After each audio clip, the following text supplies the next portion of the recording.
নমস্কার। আজ প্রথমেই আপনাদের কাছে মার্জনা চেয়ে নিচ্ছি।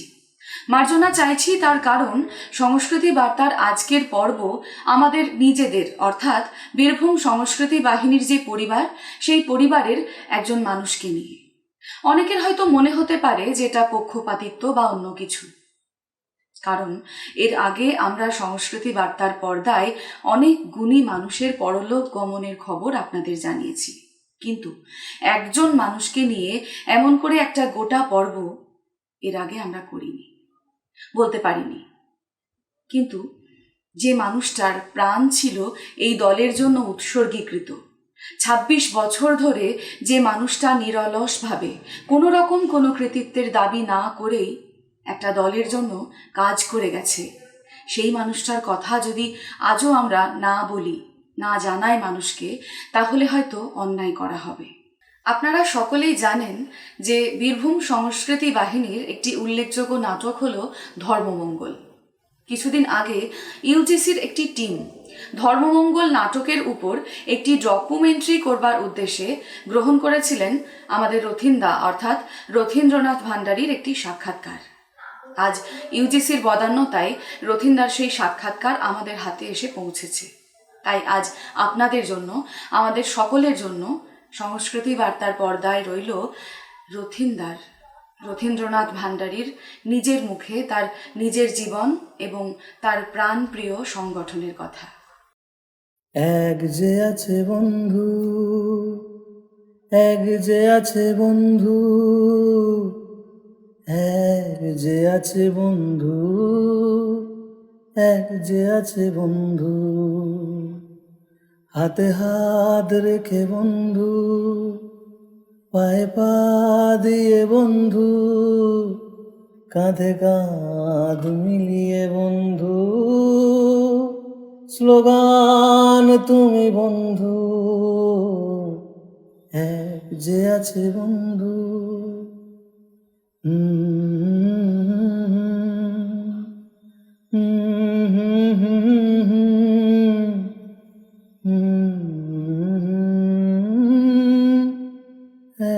এক যে আছে বন্ধু। মহারাজ প্রণাম। আমায় ডেকেছেন মহারাজ? হ্যাঁ সেন, গৌরাজ সংকটাপন্ন অকস্মাৎ কামরূপ গৌড়ের বিরুদ্ধে যুদ্ধ ঘোষণা করেছে। যেভাবে প্রবল জোয়ারে তটভূমির দিকে ছুটে আসে ব্রহ্মপুত্রের ঢেউ, তেমনি উচ্ছ্বাসে তারা প্লাবিত করতে চায় আমার গৌড় ভূমিকে। তাই যুদ্ধ অনিবার্য। আর এই যুদ্ধে সামনে থেকে নেতৃত্ব দেবে তুমি। আমি? হ্যাঁ সেন, পশ্চিমে ক্ষত্রবীরেরা আমার সৈন্যবাহিনীর সব থেকে বড় বল, উত্তরে হিংস্র জাঠেরাও আছে আমার সৈন্যবাহিনীতে, পরাক্রান্ত সৈন্যবাহিনী আমার। আর এই সৈন্যবাহিনীকে সামনে থেকে পরিচালনা করবে তুমি। মহারাজ, আপনার যেমন নির্দেশ। তবে আমার একটি আর্জি আছে মহারাজ। হ্যাঁ পুত্র, বলো। মহারাজ, গৌরাজ সংকটাপন্ন। এই সংকটজনক মুহূর্তে মাতৃভূমিকে রক্ষার দায়িত্ব কি আমার, আপনার আর ওই আপনার ভাড়াটে সৈন্যদের? তবে কাদের লাশেন, কাদের? তাদের এই মাটিতে জন্মগ্রহণ করে, এই মাটির বুকে লালিত হয়ে মাটিতেই যারা ঘুমিয়ে পড়ে, সেই তারা কারায়? মহারাজ, আমার রার ভূমির ডোম বাউরি ভল্লা ভাইরা, তাদের কাছেই তো শিখেছে দেশপ্রেম, তাদের জন্যই তো মাটির প্রতি ভালোবাসা, তাদের জন্যই তো ধর্মরাজ্য স্থাপন। মহারাজ, গৌড় যদি আমার নেতৃত্বে যুদ্ধ ঘোষণা করে, তবে আমার সৈন্যবাহিনী সজ্জিত হবে তাদের দ্বারা। তবে তাই হোক বৎস, আর কাল বিলম্ব নয়, শুরু হোক যুদ্ধ। রথীনদা, আপনি আমাদেরকে বলবেন যে কখন আপনার সাথে উজ্জ্বল স্যারের দেখা হলো, যখন দেখা হলো সেই সময় উজ্জ্বল স্যারকে কিভাবে মানে দেখলেন বন্ধুকে, যে তার মানসিক দিক, হ্যাঁ, এবং তার সে কি করছে, বা যেহেতু আপনাদের সেকশনটা বললেন আলাদা আলাদা ছিল, আপনার আর স্যারের সেকশনটা আমাদের এক ছিল না, আপনারা তুফানদার সেকশনটা এক ছিল। হ্যাঁ, পার্থর আর হ্যাঁ, যখন আপনাদের দেখা হলো যে একটা স্কুলে পড়ি, দুটো আলাদা আলাদা সেকশন, সেখান থেকে দেখে কি মনে হলো, মানে কতটা পরিমাণ দেখে ছেলেটাকে দেখে কি মনে হলো, তারপরে তার সাথে বন্ধুত্বটাই বা হলো কেন, সেইগুলো আমাদেরকে একটু বলুন। আচ্ছা, দেখুন যে আমরা যখন কোনো সিনেমা দেখি তো দেখা যায় কি যে নিজের চরিত্রের সঙ্গে যদি কাউকে একাত্ম করে ফেলি, ধরুন আমি সাহেব দেখছি এরকম ধরনের, তখন কি হয় অটোমেটিক্যালি একটা ইমোশনাল হয়ে গিয়ে চোখে জল আসে এবং তখন মনে হয় যে ওই চরিত্রটার সঙ্গে নিজেকে আমরা তুলনা করি। ঠিক আছে, আমরা যখন ওই 1993 সাল, মানে আমরা ক্লাস 9, সেই সময় আমরা কৃষ্ণপ্রসাদ পাঠক স্যার আমাদের, ওনার কাছে আমরা পড়তে গিয়েছি সবাই। আমি সাইকেল করে আসতাম, ও কাছে বাড়ি বলে হেঁটে আসতো। তো আমি যেমন মানে একটু ধরুন খালি লাজুক স্বভাবের ছিলাম, কথা কম বলতাম, মেয়েদের দেখলে ভয় পেতাম, এরকম একটা ব্যাপার ছিল। ও দেখছি যে সেরকম, ও হয়তো এক কোণে দাঁড়িয়ে আছে, একটা খাতা মানে উস্কো খুস্কো চুল, সাধারণ এমনি পোশাক, হয়তো তখন পাতলুম পরা। তখন কেন যেন মনে হয়েছিল যে হয়তো আমার মতো কেউ একজন পেয়ে গেছি, যেমন আমি সিনেমার জন্য বললাম। তো এইটা দেখে আমার তখন মনে হয়েছিল যে এর সঙ্গে বন্ধুত্ব বা এই মানে উজ্জ্বল এবং আমি, এছাড়াও আমাদের কামারমাঠ থেকে একটা ছেলে আসতো পড়তে, সৈকত বলে। এরা অতটা মানে কি বলবো, সেই তুলনায় স্মার্ট ছিল না। হ্যাঁ, মানে ওই সেইভাবে আসতো পড়তে। ওইখানেই কোনো মানে কথা প্রসঙ্গে হয়তো কোনোভাবে আমাদের সঙ্গে প্রথম আলাপ, মানে উজ্জ্বলের সঙ্গে প্রথম আমার আলাপ। এরপর হচ্ছে যে প্রথমে উজ্জ্বলদাকে দেখি মানে হ্যাঁ। এটা তো একটা ইমপ্রেশন যে হ্যাঁ, দেখে আপনার নিজের মতো মনে হলো যে বন্ধুত্ব করা যেতে পারে। হ্যাঁ। বন্ধুত্ব হওয়ার পর হ্যাঁ, কি দেখলেন? মানে সাধারণ এক বন্ধু, মানে আমাদের যেরকম হয় যে আমরা কারোর সাথে নিয়ে মেশার সময় মনে হয় যে আমার মতনই, কিন্তু দেখলেন যে না, এর মধ্যে আরো অন্য কিছুই কোয়ালিটি আছে যেগুলো আপনাকে আকৃষ্ট করলো। যদি এরকম বন্ধুর মধ্যে কিছু থেকে থাকে, সেই সময় বুঝেছিলেন যে না, সেটা লিখতে পারে ভালো, বা সেটা ভালো একটু আবৃত্তি করতে পারে। আমাদের মধ্যে বন্ধুদের মতো হয় না, কিছু হলে যেমন আমাদের ছোটবেলা বলতে তুই জানো তুই বলতে পারবি, যা এরকম বন্ধুদেরকে। হ্যাঁ, তো সেই রকম কিছু যদি এইটা আমি একটা ঘটনা বলি। ও তখন লাভপুরে একটা সাহিত্য সভা হতো, হ্যাঁ, সেই সাহিত্য সভাতে ও যেত এবং সেই সময়ে ও কিছু মানে উজ্জ্বল কিছু লেখাজোখা মানে ছোটো গল্প, ছোট ছোট কবিতা, সেগুলো গিয়ে ওখানে পাঠ করতো। তো আমাকে প্রায় বলতো যে তুই যাবি সাহিত্য সভা হয়?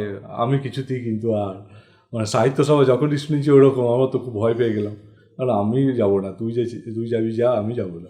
ও খুব রিকোয়েস্ট করতো। এছাড়া আর একটা বিষয় ছিল, বন্ধুত্ব যখন পড়ার পরে ওদের বাড়ি যাবার রাস্তাতে ওখানে আমাদের বেশ কিছুক্ষণ গল্প, তো গল্প হতো। তখন গল্প হতে হতে একদিন আমাকে বলছে যে আজ তো বাড়িতে কেউ নাই, তো না, তার আগে বলেছে যে চল বাড়ি দিয়ে একবার যাবি, এর কাছেই বাড়ি, তো মায়ের সঙ্গে। আমি কিন্তু লজ্জাতে আর কিছুতেই যেতে চাইতাম না।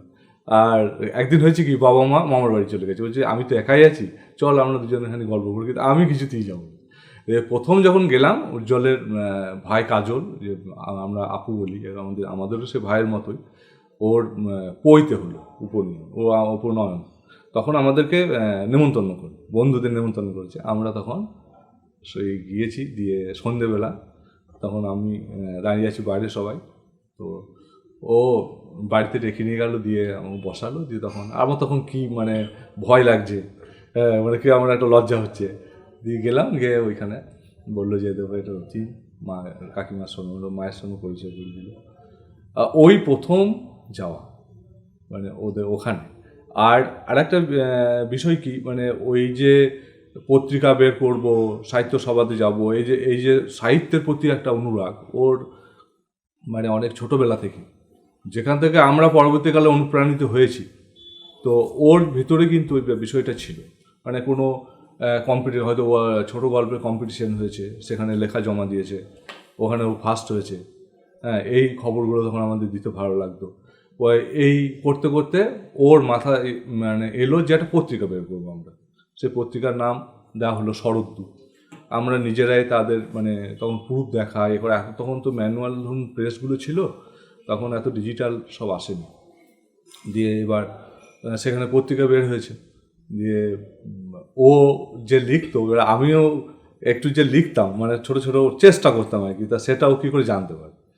দিয়ে তখন আমাকে বললো যে না, তুই লিখিস তাহলে তোর কবিতার খাতাটা দে। আমার যতটা সম্ভব, তখন আমরা 11-এ পড়ছি এরকম, তো দিয়ে একটা কবিতা ওই পত্রিকাতে ছেপেছিল। এবার আমারও খুব উৎসাহ হচ্ছে যে আমার কবিতা ছেপেছে। এবার কবিতা প্রথম দিন হলো কি, তখন এই পড়তে আসার সময়ে আমরা সাইকেল করে, এই রেল লাইনটা এরকম ছিল না, মানে রেল লাইনটা ক্রস করে আমরা যেতে পারতাম, ছোটো লাইন ট্রেন ছিল। তো আমরা ওদিকে পেরিয়ে যাচ্ছি। এবার আমি জানি যে খবরটা হয়তো দেবে, পত্রিকাটা বের হয়েছে। আমাকে মজা করে বললো পত্রিকাটা বের হয়নি। আমার খুব মন খারাপ হলো। তারপরেও আমাকে সারপ্রাইজ দেওয়ার জন্য পত্রিকাটা দেখালো। এবার পত্রিকাটা দেখার পরে আমার খালি মন খারাপ হলো। মন খারাপ হলো কেন? এবার আমি যে লিখেছিলাম যে কবিতাটা, ও একটু এডিট করে দিয়েছে, এবং ভালোর জন্যই করেছে। আমি পরে বুঝেছিলাম যে না, আমার ভাবনাটা ভুল ছিল, কিন্তু ওর ভাবনাটাই ঠিক। কিন্তু তখন সেই মুহূর্তে আমার খালি মন খারাপ হয়ে গেল যে আমারটা আবার ও এডিট করে দিয়েছে। দিয়ে আর পত্রিকাটা ওই মানে কীভাবে কীরকম বেরিয়েছিল তখন, ওই মানে যেমন খবরের কাগজগুলো হয় ওরকম আর কি, মানে মানে বই আকারে নয়। আর যেটা উৎসাহ পেত বাবার কাছ থেকে, যে ওর ছোটোবেলা থেকে এরকম একটা দাবি দেওয়া, আমার যেটা মনে হয়েছে যে দাবি দেওয়া ও কিছু ছিল না। মানে যে পুজো এসছে, দুটো জামা কাপড় কিনতে হবে, 4টে নয়। বাবার কাছে মানে পত্রিকা প্রকাশ করবে তার যে খরচ, সেটা তো এই লোকাল বিজ্ঞাপন দিয়ে হয় না। সেই খরচটা ও বলেছিল, বাবাও তখন বলেছিল বেশ ঠিক আছে তুই ইয়ে কর, আমি দেবো। তো ও ছোটোবেলা থেকে ওর ইয়েটাই মানে ন্যাকটাই ছিল এরকম আর কি, যে সাহিত্যের প্রতি অনুরাগ, বাংলা সাহিত্যের জন্য বা পত্রপত্রিকা লেখালেখি, এই ব্যাপারটা আমাদেরকে খুবই অনুপ্রাণিত করেছিল। তারপর মানে ওই ও আর উজ্জ্বলার পার্থ ওই লসিত বলে একটি পত্রিকা বেরোতো। তো সেই পত্রিকার ওরা মানে ওটা হচ্ছে মানে কী বলবো, বুলেটিন মানে নাকি ওই যেগুলো সংবাদ মানে সাপ্তাহিক বা মাসিক যে ইয়েগুলো হয়, মানে নিউজ খবর থাকে যাতে, যেটা সেইটা ওরা বের করতো। সাহিত্য পত্রিকা না, শরৎদূতটা ছিল বার্ষিক সাহিত্য পত্রিকা। তারপরে ওই শরৎদূত পত্রিকা মানে আপনার প্রতি বছর বের হতো। আমি আমার গ্রামের পুজো ছেড়ে দিয়ে এখানে চলে আসতাম, দিয়ে সারা রাত বসে বসে ওইগুলোকে শর্টিং করা, যাতে প্রেসের খরচাটা কমে যায় সেই জন্য শর্টিং করা, সেগুলো প্রিন্ট করে দেওয়া, মানে প্রেসের কিছু কাজ আমরা নিজেরা যেটা আমাদের করে দেওয়া যায়, যদি কিছুটা খরচা কমে পুজোর সময় ওইটা। তারপরে হচ্ছে বিক্রি, খুব লজ্জা করে করে গিয়ে যারা একটু 3 টাকা, আমার মনে আছে 3 টাকা দাম ছিল, তো পত্রিকাটা একটা দাদা একটা পত্রিকা, কাকু একটা পত্রিকা নেবেন, 3 টাকা দাম, বেশিরভাগই রিফিউজ করে দিত। হ্যাঁ, একজন আমার খুব মনে পড়ে, আমাদের গ্রামে খুব বড় দোকান, ওষুধের দোকান, তার কাছে বিকেলবেলা বসে আছি, দাদা একটা পত্রিকা নেবে, বলছে যে আমাদের দোকানে দেয় যে, মানে নেবেন আর কি, রিফিউজটা ওইভাবে হচ্ছে। তো এছাড়া 2-1 উৎসাহ পেয়েছি, আমার গ্রামের বন্ধু, আমার দাদা, ঠিক আছে 3টে টাকা দেবো, এইটা একটা মানে পত্রিকাটা যাওয়া হচ্ছে হোক, আর বিজ্ঞাপন খুঁজে খুঁজে বের করে নিয়ে আসা, সেইগুলো তাদের কাছে টাকা আদায় করা, এইটা ছিল আমাদের পুজো। আর ওর বাড়ি পুজো মানেই আমাদের পুজো, ওইখানে দুর্গা পুজো, ওখানকার ওর উজ্জ্বলের পাড়ার সমস্ত মানে মা বোনেরা, তারপরে পাশাপাশি কাকু কাকিমা সবাই আমাদেরকে জানে।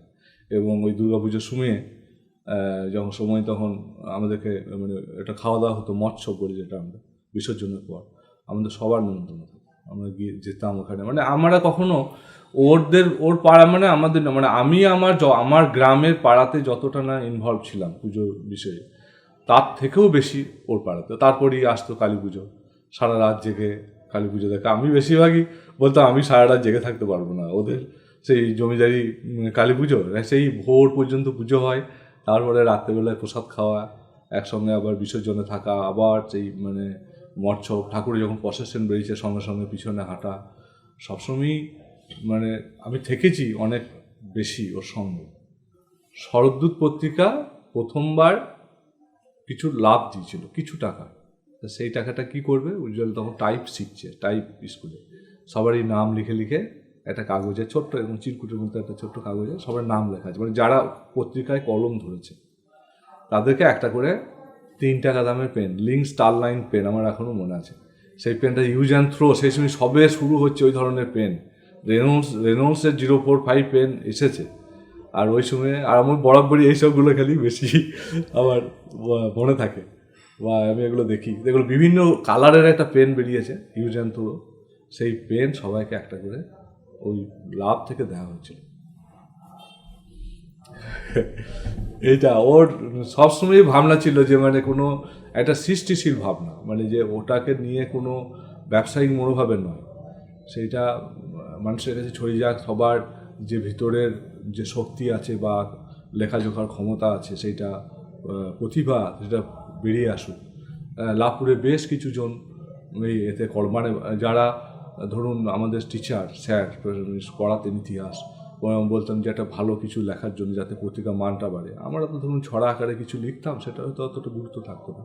কেউ হয়তো দেবী ফুল্লরা সম্পর্কে, লাভপুর সম্পর্কে, তারাশঙ্কর বন্দ্যোপাধ্যায় সম্পর্কে লিখেছেন, কলম ধরেছেন। হ্যাঁ, এই কিছু একটা প্রতিবারেরই একটা টপিকস থাকতো যেটা খুব মানে গুরুত্বপূর্ণ, মানে কি বলবো, মানে দামি লেখা বলা যায় এক কথা।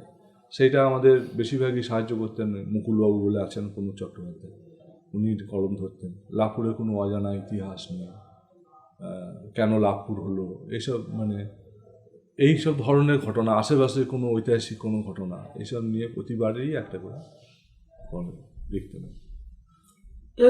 কারণ বন্ধু এরকম একটা মানুষ মানে কি কি খেতে ভালোবাসেন, মানে আপনারা যখন থাকতেন, মানে ওর হয় না একটা একটু কলম ধরা মানুষগুলো একটু খাদ্যরসিক হয়, ঠিক সত্যি কথা। ও মানে আমি একটা কথা বলি, আমাদের কি বলে মানে ওই যে কেষ্টপ্রসাদ পাঠক ছিলেন, আমাদের তখন বেড়াতে যাওয়া মানে স্যার কম পয়সাতে বাড়ি নিয়ে যেতেন। ধরুন 50 টাকাতে হাজারদুয়ারি, মায়াপুর, 150 টাকাতে দীঘা। স্যার নিজেও কিছু ওখানে কন্ট্রিবিউট করতেন, কিন্তু ছেলেগুলোকে একসঙ্গে নিয়ে যাবো হয়ে করতে করতে, মজা করবে, সবাই আনন্দ করবে, ছেলে মেয়ে স্টুডেন্টদের নিয়ে, যেগুলো স্যারের ছাত্রছাত্রী। তো আমাদের সেই সময়টা ওইটা একটা বড় ইয়ে ছিল যে বছরের শেষে এই মানে শীতের সময়ে পিকনিক হবে, কখন কোথায় যাবেন এটা একটা সবাই বায়না ধরতে, এখানে যাবো ওখানে যাবো, একটা ঠিক হতো। একবার হয়েছে কি, তো আমরা দীঘা গিয়েছি। এবার দীঘা সম্ভবত 150 টাকা করে ছিল। আমরা বাস করেছি, একটা সাঁইথিয়ার রয়্যাল বাস, সামনে একটা ভিডিও, খুব ভালো লাগছে তখন, মানে বিজয় পথ সিনেমা হচ্ছে। যাচ্ছি, যেতে আমরা সমুদ্র কখনো দেখিনি, দীঘার সমুদ্র দেখবো কীরকম হয়, একটা আশ্চর্য ব্যাপার। আগে থেকে আমার একটা ধারণা ছিল যে সমুদ্রে হয়তো খুব অতি দানব কোনো জিনিস থাকে, সেটা যদি চলে আসে হঠাৎ করে কেমন হবে, এইসব নানান কল্পনা দিয়ে আমরা কিন্তু ওখানে ওই যথারীতি বাস ছাড়লো, সিনেমা দেখতে দেখতে নিজস্ব আলাদা আলাদা সিট পেয়েছি।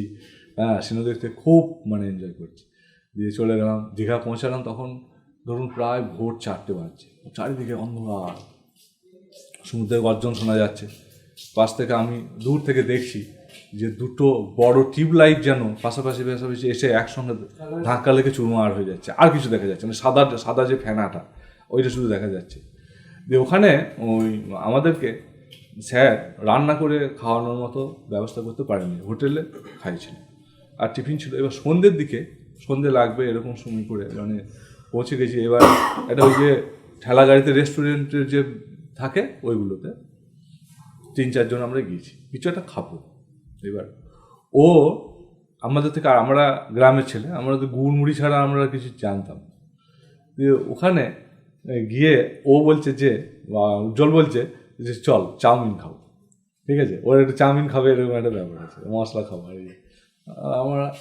আমরা কিন্তু আর অন্য বাকি যারা তাহলে বলছে ধর ও পেঁয়াজি মুড়ি আছে ওই খাবো, দিয়ে ওই খাবার দিয়ে ওইটাই দিয়ে সেই শেষ পর্যন্ত ভোটে আমরাই জিতলাম। ওর আর খাওয়া হলো না চাউমিন। আমরা তো কখনো চাউমিন খাই না, তো বুঝতে পারছি না চাউমিনটা কেমন লাগবে। মুড়ি আর পেঁয়াজি খেয়ে দিয়ে মুড়ি আর পেঁয়াজি খাওয়া হলো। আর একটা কথা বলি ওর সম্পর্কে, সেটা হচ্ছে যে এমনি খেতে ভালোবাসে, কিন্তু মানে নিজে একা থাকলে খেতে চায় না, আমি সঙ্গে থাকলে মানে আমাকে খাওয়াবে। এই মানে ইয়েতে প্রত্যেক দিন ওই যখন ও রেডিওতে চান্স পেল আকাশবাণী শান্তিনিকেতনে ঘোষকের, তখন আমি ছিলাম ওর সঙ্গী, মানে ওর সঙ্গে যাওয়া, আবার রাতে ফিরে আসা, ও বাড়িতে মোটামুটি 10:30 পর্যন্ত থাকা, তারপরে আবার সাইকেল করে বাড়ি ফিরে যাওয়া। 3 কিলোমিটার দূরে আমার বাড়ি, 3 কিলোমিটার দূরে বাড়ি। আমরা সন্ধ্যে রাত্রে আসতাম চলে। বোলপুরে ওর রেডিও প্রোগ্রাম হয়ে গেলে বা তার আগে প্রতিদিন নতুন কিছু খাওয়া, মানে মিষ্টির দোকানে বা মোমো বা কোনো কিছু অন্যরকম কিছু, চাউমিন, এসব ধরনের কিছু খাবার ইচ্ছা হতো। তা সে ওই খাওয়া ছিল মানে আমাকে খাওয়ানো যায়। এবার যেদিন আমি কোনো কারণে হয়তো যেতে পারিনি, সেদিন কিন্তু ও একা আর খেত না, ও বাড়ি চলে আসতাম ওখান থেকে। আর আমি আমি যেদিন যেতাম সেদিনই ও মোটামুটি খেত। এমনি এখনও একটুখানি মশলাদার খাবার, একটুখানি মানে মুখরোচক খাবার, এটা খেতেই খানিক মানে ভালোবাসে। আমরা ওই বিকালে যেমন স্কুল হয়ে গেল, তারপর বা সকালের দিকে কোনো পড়া থাকলে সেগুলো সব সেরে বিকালে আমরা বেড়াতে আসতাম। এসে আমাদের একটু হাঁটতে গিয়ে, তখন আমি উজ্জ্বল, পার্থ সব তখন একসঙ্গে বেড়াতে আসতাম। দিয়ে ওই রেল লাইনের ধারে লাঘাটার ওখানে একটা ব্রিজ ছিল, সেখানে যাকে বলে আর কি সাঁকো, মানে সেতু, ছোট আর কি সেতু আর কি, তখন ছোটো লাইনের মানে ব্রিজ, মানে এখন যে ব্রিজটা দেখছেন ওরকম না, জাস্ট ওইটা মানে কী বলবো জল পাস হওয়ার জন্য যে সে ব্রিজগুলো, সেগুলো ওখানে আমরা গিয়ে বসতাম। বসে এবার যা হয় বেকারের, বিভিন্ন রকম বেকার ছেলে তাদের যে পরিকল্পনা সেসব হয়। আমরা মানে দিবা স্বপ্নের মতো যে কি করব, এই ভাবনা চিন্তা। পার্থ বড় বড় ভাবনা চিন্তা ছিল, বাস কিনবো, তারপরে নানা রকম মানে ব্যবসা, বড় ব্যবসা। আর ওর একটা কনসেপ্টই ছিল, আবার খুব ঠাট্টা করতাম যে ওর মামা ছিল আর কি, ওর মামা ওকে হেল্প করতো আর কি। তা ওর ধারণা ছিল সবার মামাই হেল্প করবে, তো মামাকে বলবি এরকম আর কি যে হেল্প করবে। আবার দেখুন অবাক কাণ্ড, মানে ধরুন সেই আদার ব্যাপারী জাহাজের স্বপ্ন দেখে নাকি একটা কথা আছে না, মানে সেরকম। মানে আমাদের তখন একটা সাইকেল নতুন হয়তো কেনার ক্ষমতা নাই, আর ও বলছে যে বাস কিনবো, তারপরে টাকা কোথায় পাবো সেইটা আর কোনো আইডিয়া নাই। মানে স্বপ্নটা ছিল খুব বড়, এসব আলোচনা চলছে প্রতিদিনই। একে বলতো যে তাহলে একটা পোলট্রি মুরগির ফার্ম করলে হয়, এটা কিন্তু করলে পয়সা। তখন কিন্তু ওর ওষুধের দোকান হয়। আর আমাদের বন্ধুদের ভেতরে উজ্জ্বলের চাকরি করার আগেও ও ওই ওষুধের দোকান শুরু করে, তার মানে ওই প্রথম ব্যবসা শুরু করলো। আমরা তখন সবই বেকার, ও উজ্জ্বলও কোনো চাকরি পায়নি, আমারও তো কোনো কথাই নেই। তখন সেই সময়টাতে তুফান অতটা সময় দিতে পারত না। সেই সময়টা আমরা তিনজনই বেশিরভাগ দিয়ে ওখানে গল্প তো সন্ধ্যে লাগলে আবার আস্তে আস্তে চলে আসা, আমি আবার সাইকেলে করে বাড়ি ফিরে চলে যেতাম। তো একদিন আমাদের এখানে মানে গৌতম মুখার্জি বলে একজন আছেন, বাবুদা একদিন সবাইকে ডেকে বললো যে আরে তোরা তো সব বিকালটা এমনি খেলে বেড়াচ্ছিস, সেটা সব পেয়েছি আসো, সব পেয়েছি আসো, সেটা আবার কি, মানে সে তো আমরা কিছুই জানি না। ও বললো যে এই সব বাচ্চা ছেলেরা খেলতে আসবে, ড্রাম বাজবে, এদিকে গান হবে, যে লেজিম হবে, নানা রকম সব পেয়েছি আসরের যে ইভেন্টগুলো আছে সেগুলোকে বলতে লাগলো। আমরা কিছুই বুঝিনি। এইবার তারপরে কিন্তু ওই বাবুদার কথাতে, বাবুদার মোটিভেশনে আমরা কিন্তু ঠিক করে ফেললাম যে তাহলে সব পেয়েছি আসর করা যায়। এবার সব পেয়েছি আসর করতে গেলে এবার একদিন আমাদের ওই যে ধাত্রী দেবতারা দেখছেন, তখন এরকম অবস্থা ছিল না, ধাত্রী দেবতা মাটির বাড়ি, ওখানে একদিন মানে সবাইকে ডেকে নিয়ে মিটিং ডাকা হলো, যারা লাভগুলি বিশিষ্টজন আছেন। তো তখন সেই মিটিংয়ে ঠিক হলো যে তাহলে কোথায় শুরু হবে, কী হবে, এবং কোনো খেলার মাঠ দূরে হয়ে গেলে হবে না। তখন কিন্তু ওই ফুল্লরা মায়ের যে মাঠ, ওটা পুরো অনেক মানে ওটা তো ফাঁকা আছেই, তারামাডাঙ্গা যেটা বলছি সেটাও কিন্তু অনেকটা ফাঁকা, কিন্তু এই লোকালিটি থেকে অনেকটা দূরে। তখন এই যেটা ব্রডগেজ হয়েছে, যে বড় লাইন ট্রেন হয়েছে, সেটা তখন কিন্তু ছোটো লাইনের ট্রেন। তার পাশে এক ফালি জমি ছিল, সেখানে ওই জমিটা রেলেরই জমি, কিন্তু ওইটাতে আপনার গাছ লাগানো হয়েছিল, তো গাছগুলো সব মরে গিয়েছে। তার ফলে গাছ লাগানোর সময় যেটা মাটি ঢিপি করা হয়, সেই ঢিপি হয়ে আছে, কত খাল মানে ওই রকম হয়ে আছে। এবার আর কিছু গরু ছাগল বা ছোটোখাটো জীবজন্তু মারা গেলে ওখানে ফেলে দিত, এরকম একটা ভাগাড় টাইপের ছিল আর কি। তো আমরা দেখলাম যে ওই জায়গাটা একমাত্র জায়গা যেখানে করা যায়। তাতে সকালে আমি আমার গ্রাম থেকে আসতাম, পার্থ আসতো দিয়ে ওই কোদাল নিয়ে ফাওড়া যেগুলো বলি আমরা, সেগুলো করে ওই ঢিবি যেগুলো হয়ে আছে সেগুলোকে ঠিক করে খুঁষে, মানে সেগুলো মানে সমান করে, সেইটা কিন্তু আমরা মাঠটাকে তখন আমরা ঠিক করেছি। মাঠটাকে ঠিক করে এবার সব পেয়েছে আসর মানে শুরু হবে, উদ্বোধন হবে। এবার কি হ্যাঁ, প্রথমে যখন শুরু হলো কি যে তাহলে যে ছেলেমেয়েরা এখানে শিখতে আসবে তাদেরকে তো জোগাড় করতে, তারাই তো মূল সম্পদটা, তো তাদের সোনারগাছি ভাই বোন তাদের বলা হতো। তো এই একটা খাতা রেডি করে ওই পাড়াতে পার্থক্যের সঙ্গে বিকালে বিকালে বাড়ি বাড়ি যাওয়া, তাদেরকে মোটিভ বোঝানো গার্জেনদের যে আপনাদের ছেলেদেরকে পাঠান, ছেলে মেয়েদের পাঠান, এখানে একটা সব পিছিয়ে আসো, তারাও তাদেরকেও বোঝাতে হচ্ছে যে বিষয়টা কি। তারা দেখলো তো বেশ জিনিসটা ভালো। তো ওই মিটিং করে আমাদের এর মাঝেও না অনেক প্রতিবন্ধকতা এসেছে, রাজনৈতিক প্রতিবন্ধকতা, সেগুলো আমরা পিছিয়ে এসেছি। আমি পার্থ তখন সাহস করিনি কাজটা করতে, কিন্তু উজ্জ্বলের মানে একদম দৃঢ় প্রতিজ্ঞ যে কাজটা সে করবে। তখন ও যখন করবে তখন ওর পাশে থেকে আমরা সরিনি, ওর পাশে আমরা ছিলাম।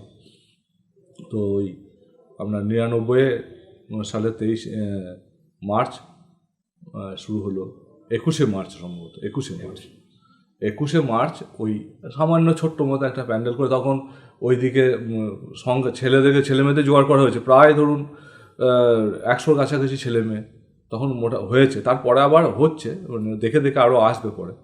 তো তাদেরকে নিয়ে ওই উদ্বোধন করবে তখন ওই আমোদপুর থেকে প্রসূনদা, এদের সব ডাকা হলো।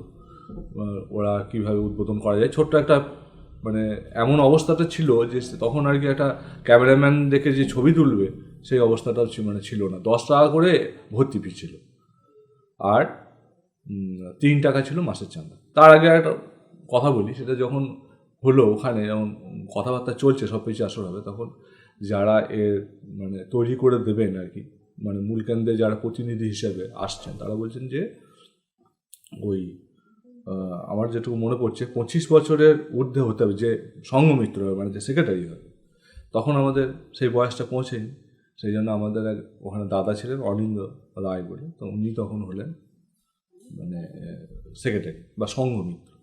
আর আমাকে বলা হলো যে আরেকটা কথা বলা হলো যে ক্যাশিয়ার যে হবে সে খুব চুপ, মানে যেন ঠান্ডা মাথায় হিসাবটা দেখতে পারে, এসে করে, তা সেই দায়িত্বটা আমার ওপরে এসে পড়বে। কিন্তু ক্যাশের ইয়েটা হতে হবে, ক্যাশিয়ারটা হতে হবে। দিয়ে বেশ সে ঠিক হলো, আমি মেনেই নিলাম। আর আরও অনেক পদ, সংগঠন সচিব বা শিক্ষণ সচিব, তারপরে আপনার সভাপতি, কোষাধ্যক্ষ আর সেক্রেটারি, এই যে সব পদগুলো আছে সেগুলো নিয়ে একটা রেজুলেশন করে একটা কমিটি গঠন করা হলো। কমিটি গঠনের মধ্যে আবার মূল কমিটি, পরে আবার হয়েছে উপদেষ্টা কমিটি, এগুলো সব কমিটি হয়েছে। এইটা করে শুরু হয়ে গেল। প্রথম দিন এসে একটা পতাকা তৈরি করতে হয়েছিল, পতাকা উত্তোলন হলো, সব কিছু আসা শুরু হয়ে গেল। আস্তে আস্তে ড্রাম কেনা, তারপরে এটা নাল কেনা, এগুলো সব একটা বড় বড় ঘটনা আছে। ঘটনা হচ্ছে কি যে আমরা একটা দোকান থেকে নাল কিনে নিয়ে এসেছি, যেগুলো ঢোল আর কি এক ধরনের বাজানো। তো সেই ঢোলটা মানে কোনো কারণে ডিফেক্ট দেখা দিয়েছে, সেটা মানে চেঞ্জ করে আনতে হবে। চেঞ্জ করে আনতে হবে, তাহলে কে যাবে? গিয়েছে ক্যাশিয়ারকে তো যেতেই হবে। আর যে সংঘমিত্র সে একটুখানি মানে কি বলবো, টিপটপ মানুষ আর কি, মানে ভালো হেলদি খাবার বা মানে হাইজেনিক খাবার পছন্দ করে, বা একটু পোশাক পরিচ্ছদ একটু পরিষ্কার পরিচ্ছন্ন দিয়ে। আবার 3 জনে গিয়েছি, এবার পয়সা তো নাই, সব তো বেকার ছেলে, ভাড়া কম লাগবে বলতে ছাদে উঠতে হবে। ছাদে আমরা উঠে গেছি, পয়সা কম নেবে, ভাড়া কম নেবে, ছাদে ওর পাশে ছাদে উঠে ওটা বলছে। দিয়ে এবার সাঁইতে গিয়ে দেখা যাচ্ছে যে ওদের দোকানটা বন্ধ। সেই 3 জনে এত কষ্ট করে এলাম, ঘাড়ে করে এই ঘাড়ের নাল চাপিয়ে 3 জনে হাঁটছি, কে একবার আমি একবার করে দিয়ে ওখান দিয়ে জানতে পারলাম যে সিউড়িতে নাকি ওদের একটা ব্রাঞ্চ আছে। সেইটা তখন ধরুন মোবাইল ফোন টোন তো কিছু নেই, ওইখানেই লেখা আছে যে আমাদের ব্রাঞ্চ সিউড়িতে। তখন তাহলে চল, তাহলে সাঁইতে থেকে সেবার সিউড়ি যায়। এইবার ওই তারপরে সিউড়ি যাওয়া দিয়ে এবার ওই যে সংঘমিত্র সে বলছে আমার খুব খিদে পেয়েছে। তো উজ্জ্বল বললো যে বেশ তাহলে রতিন তুই যা, ওখানে শশা বিক্রি করছে নিয়ে। দিয়ে শশা কিনতে গিয়ে আমি দেখছি যেগুলো সে লাল শশা, বড় বড় বুড়ো আর কি, যেগুলো এক কথা, সেইগুলো 50 পয়সা। আর ওইটা হচ্ছে 1 টাকা, মানে সবুজটা 1 টাকা। বললাম যে বড়ও আছে আবার মোটাও আছে, খেয়ে পেটও ভরবে, 50 পয়সা করে কিনে চলে এসেছে। বলছে অলিন্দা বলছে, এই শশা কি খাওয়া হয় নাকি? তাই বুড়ো শশা কিনে নিয়ে চলে আসছে, তুমি অনেক নুন দেওয়া আছে, ওরা খেতে পারো, বুঝলে? আর কাগজটা জলে সব ভিজে গেছে, পেপারটা নিয়ে এসে বলছে আমি খাবো না। খাবে না? বেশ, তাহলে আমরা 3 নিয়েছি, 1.5 খানা, ও 1.5 খানা, আমি 1.5 খানা খেয়ে নিলাম, ও কিছু খেলো। এই ছিল আমাদের মানে তখনকার দিনে জার্নি আর কি। মানে এই শুরু হলো, তারপরে প্রতিদিন ওই রকম মাসের শেষে সবাই, আমি করতাম কি, সবাই একটা সাইকেল করে আসতাম, পকেটে থাকতো 10 টাকার খুচরো, মানে 10 টাকার খুচরো নিয়ে আমি আসতাম বাড়ি থেকে, দিয়ে ওই 3 টাকা করে চাঁদা দিত প্রতি মাসে। কেউ কেউ ছিল প্রতি মাসেই 3 টাকা করে দিয়ে দিত, আর কেউ ছিল অনেক দিন পর পর চাঁদা দিত। দিয়ে আর একটা রসিদ ছিল, ওখানে একটা খাতা ছিল, রেজিস্টার খাতা, একটা ভর্তি করা, এক খাতাতেই সব। মানে সেই খাতা যদি খুঁজে পাওয়া যায় তো সে মনে হয় যে কিসের লিপি বোঝা যাবে না, মানে এত ছোটো ছোটো করে খাতা খরচ করা যাবে না, এক খাতাতেই সব। মানে একটাতেই প্রথম দিকে ভর্তি, তারপরেই হচ্ছে যে সোনাকারি চাঁদা। এবার একটা করে গ্রুপ ছিল সোনাকারিতে, যেমন নিবেদিতা, সুকান্ত, রবীন্দ্রনাথ, এবার ছেলেদের একটা গ্রুপ ছিল বয়স অনুযায়ী, আর তাদের করে ওরকম করে ছিল। আর কমিটির শেষে কমিটি যার সদস্য 5 টাকা করে চাঁদা দিতেন, সেইটা ছিল, কলমটা ছিল। মাঝখানে ছিল লেজারটা ছিল, মানে এক্সপেন্ডিচারের যে ইয়েটা আর কি, মানে জমা খরচের যে হিসাবটা, সেটাও ওই খাতাতেই ছিল। এবং খাতাটা একটা প্রথমে খবরের কাগজ দিয়ে মলাট করা ছিল, সেইটাকে মানে ল্যামিনেশনের জন্য প্লাস্টিক প্যাকেট দিয়ে ওইটাকে কভার করা ছিল। সেই খাতাটা হয়তো খুঁজলে এখনও পাওয়া যাবে। তো ওই যত্ন করে খাতাটা, আর প্রতি বছর ওই রকম একটা হিসাব পেশ করা হতো, কত কী হলো খরচ। পিকনিকে যাওয়া হতো, ছেলেমেয়েদের নানা যুব উৎসবে কম্পিটিশনে যাওয়া হতো, নানা জায়গাতে অনুষ্ঠানের কোনো ডাক এলে। তখন কিন্তু আমাদের বীরভূম সংস্কৃতি বাহিনী হয়নি, তখন সবপেচি আসো, মানে মূল কেন্দ্রে বরিশা যে মূল কেন্দ্র তার অ্যাফিলিয়েটেড।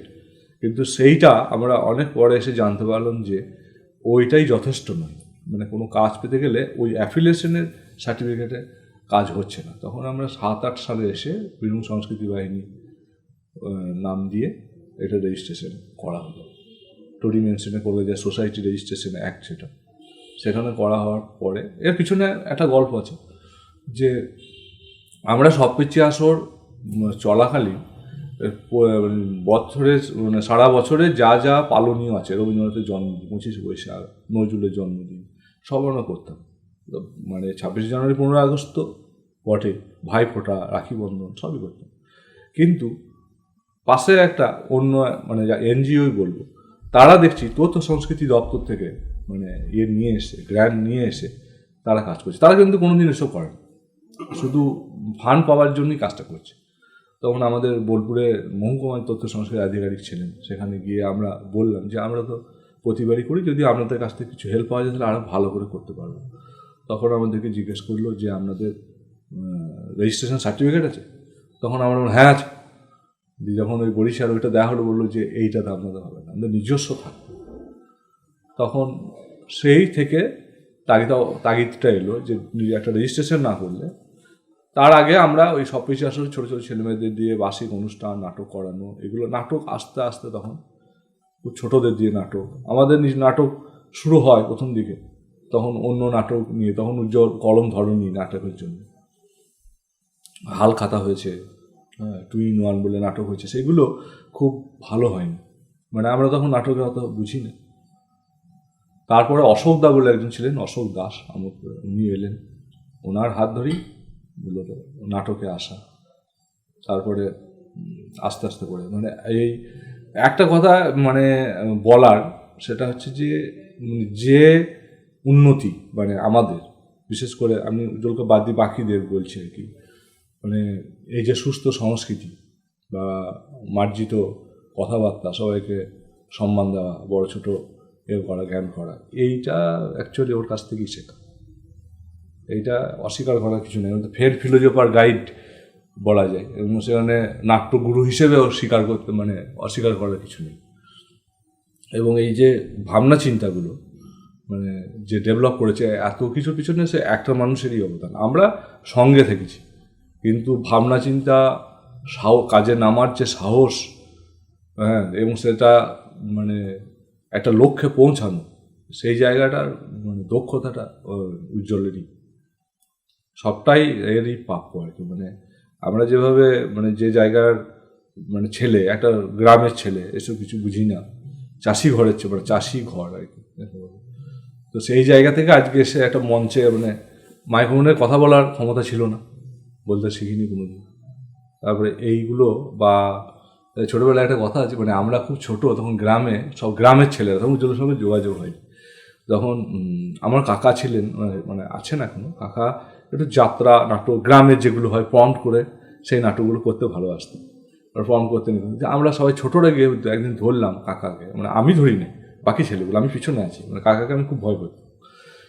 তো দিয়ে বলছে যে আমরা সবাই একটা নাটক করবো, তুমি খানি দেখিয়ে দেবে। তাই বলছে কারে কারে নাটক করবে, তখন সব নাম করতে আমার নাম বলেছে, হুট মুখ দিয়ে কথা বেরোয় না, কী নাটক করবে, ও পারবে না। দিয়ে আমার এখন মনে হয় খুব আর কি যে এরকম একটা ইয়ে ছিল, অবস্থা ছিল। সেই জায়গা থেকে আজকে যে জায়গায় মানে উত্তীর্ণ, মানে আমি আসতে পেরেছি একমাত্র ওর উজ্জ্বলের জন্য। আমি তখন মানে যে কোনো কারণেই হোক, আমাদের এমনিতে বললাম যে আমি খুব মানে নিডি ঘরে বা চাষি ঘরের ছেলে, যে কোনো কারণেই বাড়িতে যেমন অন্যান্য বাড়িতে হয় পৃথক, মানে ভাই ভাই একসঙ্গে না থেকে পৃথক হয়ে যাবে, আমাদের ক্ষেত্রেও নানান রকম পারিবারিক অশান্তিতে আমাদের বাড়িটা বাবা কাকা দুভাবে মানে পৃথক হয়ে গেল। তখন আমার বোন আছে, ছোট বোন, বিয়ে দিতে হবে। তখন আমি ভাবলাম কি যে কী করবো, এটা কিছু করা যায়। হ্যাঁ, তখন আমি একটা দোকানে কাজ করতাম, স্টেশনারি নর্তন দোকান আর কি। তো মানে দোকানটার নাম হচ্ছে গোপাল ভান্ডার। তার আগে আমি ওষুধের দোকানে কাজ করেছি, তারপরে আমরা ধরুন ইট ভাটায়, পরে ইট ভাটায় কাজ করেছি। তো দিয়ে আমি তখন এইচএস পরীক্ষা দিয়েছি। পরীক্ষা দেওয়ার আগেই আমাদের মানে ইয়ে হয়ে গেল, পৃথক হয়ে গেল। তার ফলে পড়াশুনোর উপরে একটা প্রভাব এলো। আমি শুরু করলাম ওই দোকানে কাজ করা, ওই একটা মুদিখানা প্লাস স্টেশনারি এরকম একটা দোকান। সে দোকানে করতাম সেলসম্যান হিসেবে। আর আমাদের এখানকার ওইরকম সেলসম্যান মানে তখন ধরুন 5 কিলো খোল, 4 কিলো চাল, তারপরে হয়তো একটা দুটো সাবান, 1 কিলো সরষের তেল, এরকমের দোকান। এরকম দোকানটা বৃহস্পতিবার বন্ধ থাকতো, আর শুক্রবারে আর চলতো আপনার কী বলবো, সকাল থেকে দুপুর পর্যন্ত, দুপুরে খেতে যাওয়া, তারপরে যাই হোক ওটা একটা দোকানে থাকার বিষয়টা অনেকটা বড়। দিয়ে আমি ভাবলাম যে আর পড়াশুনো করবো না, পড়াশুনো ছেড়ে দেবো। তাহলে দোকানে কাজ করতে লাগলাম, তা ওই দোকানে আবার পরিশ্রম করে গিয়ে তারপরে আর পড়াশুনো আর হবে না। মাধ্যমিক পাস করার পর আমার আর তাহলে পড়াশুনো হবে না। আর কয়েকদিন মাত্র বাকি আছে, মোটামুটি 1 মাস হবে আর কি। পড়াশুনো করে আছেন এইচএস, বলে তুই রেজিস্ট্রেশন হয়ে গেছে, ওই অ্যাডমিট চলে আসবে, এরকম ব্যাপার বা চলে এসেছে।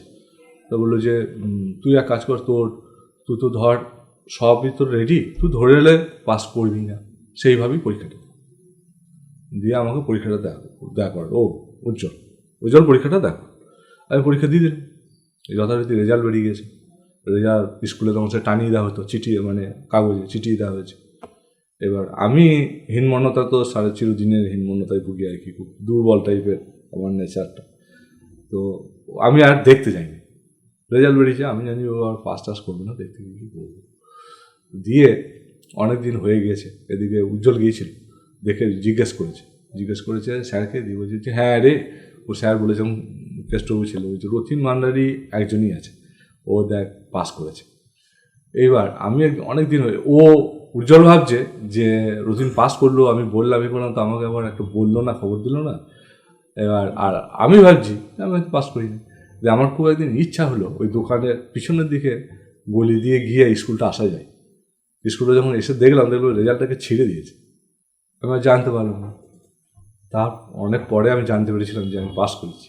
তো এটাই বলার যে ও যদি আমাকে ওরকম না বলতো তাহলে আমি আজকে মানে গ্র্যাজুয়েশন হতো না, মাধ্যমিক পাস করে, মানে ওই হিসেবে মানে ও যদি উৎসাহটা না দিত আর কি। পারিবারিক ক্ষেত্রে ওর সঙ্গে কীরকম ইয়ে শুনি আমি তখন একটি ইটভাটায় কাজ করি বলতে ধরুন আপনি ইট কিনেছেন, সব টাকাটা দেননি, তো আপনার কাছে গিয়ে মানে আদায়কারী আর কি, কালেকশন করা। প্রতিদিন কাজ ছিল, একটা সাইকেল করে মোটামুটি 25-30-35 কিলোমিটার রাস্তা চলে যেত। দিয়ে বাড়ি এবার কেউ বলতো এখন পারবো না, কেউ হয়তো 10,000 টাকার এগেনস্ট ইয়েতে 500 টাকা দিত, সেটা একটা রিসিপ্ট কেটে দিয়ে ওটা টাকাটা আমি কালেকশন করে নিয়ে আসতাম। এবার নিয়ে এসে ওইটা আমার ধরে নেন প্রায় সকাল থেকে 12টা ওটা পর্যন্ত প্রায় 1টা পর্যন্ত হয়ে যেত। এসে আমি ক্লান্ত হয়ে শুয়ে পড়তাম, দিয়ে তারপরে আবার ওদের পাড়াতেই একটা টিউশন পড়াতে আসতাম, মানে 3টে 3:30 থেকে। তারপরে এখানে সব কিছু আসর করতাম, আসর করার পরে আবার একটা টিউশন পড়াতাম, দিয়ে ওই যে সারাদিনের যে কালেকশন হয়েছে সেইটা অফিসে জমা দিতে যেতাম। ওখানে এবার ওদের অনেক ফরমাস আছে, ওরা বলতো গ্রাম ঘরে এই জিনিসটা দিয়ে আয়, এটা নিয়ে আয়, সেটা ফরমাস করে তখন উজ্জ্বলের বাড়িতে তখন এসব অফিস টফিস কিচ্ছু হয়নি, তখন এসে পৌঁছাতাম মোটামুটি 9:30 কি 9:30। তখন দেখতাম যে রূপা, অঙ্কিতা আরও অনেক ছেলে মেয়ে উজ্জ্বলের কাছে পড়তে গিয়েছে, তাদেরকে পড়া মোটামুটি 10:30 পর্যন্ত চলতো। তারপর তাদেরকে আমি নিয়ে এসে বাড়ি বাড়ি পৌঁছে দিতাম, দিয়ে আমি বাড়ি চলে যেতাম। একদিন হয়েছে কি, প্রচণ্ড বর্ষার সময় প্রচণ্ড মেঘ লেগেছে, তো মেঘ লেগেছে দিয়ে এবার এরকম বহুত দিনই হয়েছে, শুধু ওই কারণের জন্য না, মেঘ লেগে গেছে।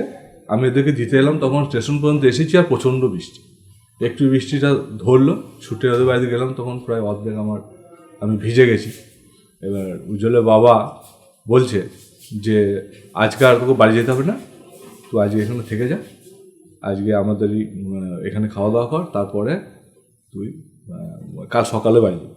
তো আমি দেখছি যে আমি যদি এখানে আজকে থাকি, সাইকেল করে এসেছি, ট্রল হাইট তখন আনতাম না আমি, আমার সাইকেল এমনি চলে যেতে পারতাম রাত্রে, তখন 10 সাড়ে 10টা প্রায় 11:30 এরকম বাজছে। এবার ওরা মানে আমাকে ফেলে খেতে পারছে না, আর আমার ওদিকে বাড়িতে মা বসে আছে খাবার নিয়ে, তার ফলে আমার বাড়ির খাবারটা নষ্ট হবে, আর এদের এদিকে আমি যদি এখানে খাই তাহলে খাবারটা টান পড়বে, কীরকম মুশকিল। কিন্তু কিছুতেও বাবা আসতে দেবে না, আর তখন ফোন নাই যে ফোন করে বলে দেবে।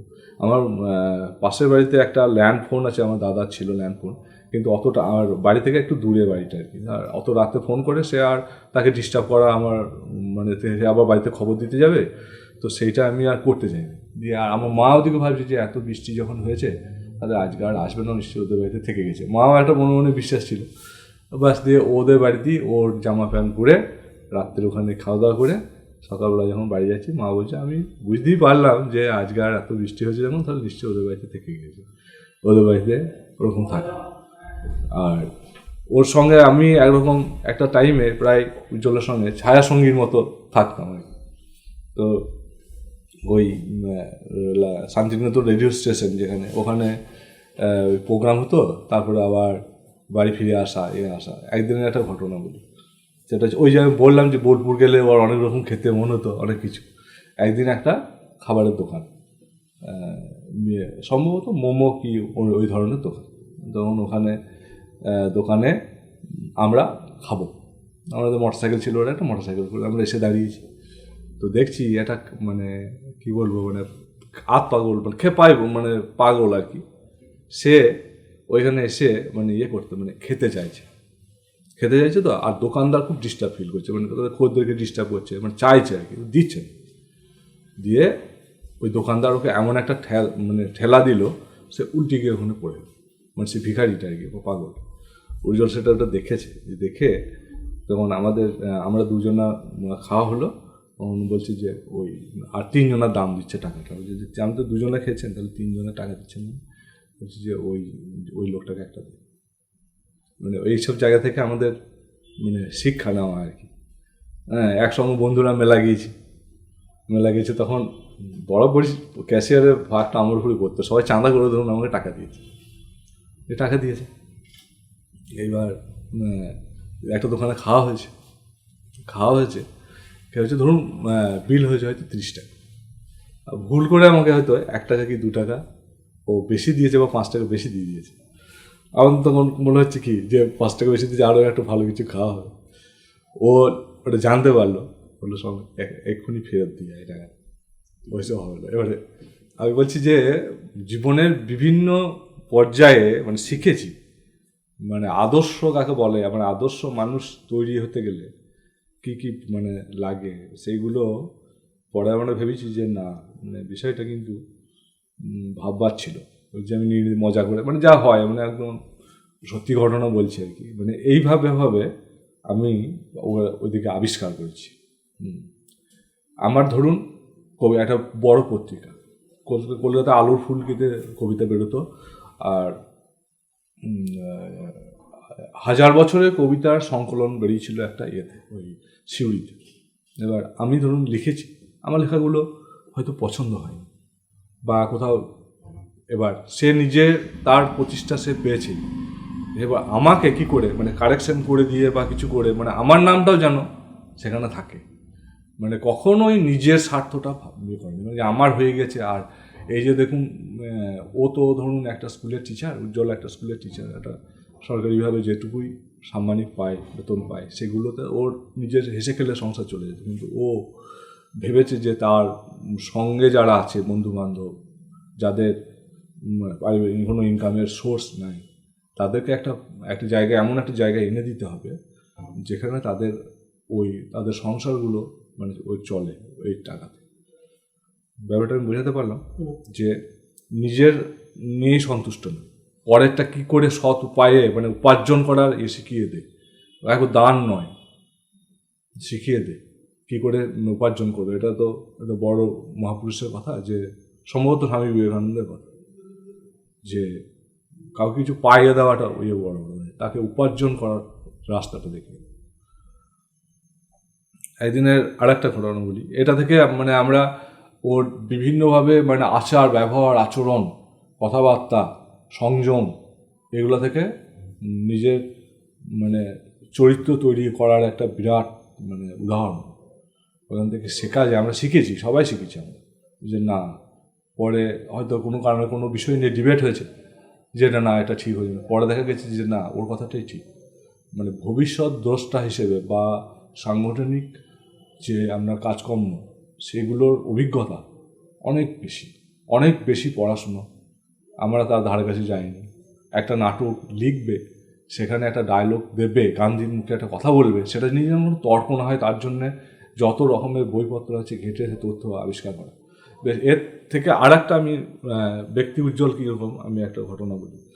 আমি প্রথমেই বলেছি যে আমার তখন অবস্থা খুবই খারাপ। তো আমি একদিন ওই সবকিছু আসরে আসছি, সবকিছু আসরে আসতে আসতে আমি চাদর নিয়ে আসতাম। তো মানে ও জানতে পারলো আর কি যে আমার একটা সোয়েটার নেই। তো ও করলো কি যে ও বাড়ি থেকে একদিন বলেছে যে রীতিমতো এরকম একটা সোয়েটার নাই। এবার ওরও যে সেই সময়টা মানে যে আপনার কিনে দেওয়ার ক্ষমতা, বাবা মানে রোডসে কন্ট্রাক্টরে কাজ করতো, বিশাল টাকা পয়সা আছে যা তার নয়। তো ও করলো কি যে একদিন আমাকে বলতেও পারছে না যে পুরনো একটা সোয়েটার আছে, মানে সেটা পরা যায়, ছেঁড়া না। তো সেইটা আমাকে ও দিয়েছিল। মানে এইটাই বলার যে সঙ্গে থেকে কী করে মানে একসঙ্গে চলবো, এই ভাবনাটা আর কি ওর অনেক দিনের মানে অনেক সেই ছোটোবেলা থেকেই ওরকম ভাবনা, যে নিজের সবটা হয়েছে সেরকম বিষয়টা নয়। মানে আমি আজকে যে জায়গায় দাঁড়িয়ে তার জন্য ওর কাছে আমি বন্ধু হিসেবে মানে বলছি যে ওর না থাকলে এই জায়গাটা আসা যেত না। এ সূর্য বিশ্বাসের সূর্য, ভালোবাসার সূর্য। আজ সমগ্র বাংলা লাউ সেনের চোখ দিয়ে এক নতুন সূর্যকে দেখছে। হিংসা, ক্রূরতা, অহংয়ে আচ্ছন্ন তোমার মন, তাই অন্ধকার ছাড়া তুমি কিছুই দেখছো না। এসব বিসর্জন দিয়ে নেমে এসো ধুলামাটির পৃথিবীতে, আর অগণিত সাধারণের একজন হয়ে বলো জয় ধর্ম ঠাকুরের জয়। দেখো তুমিও দেখতে পাবে সেই সূর্য, দেখো।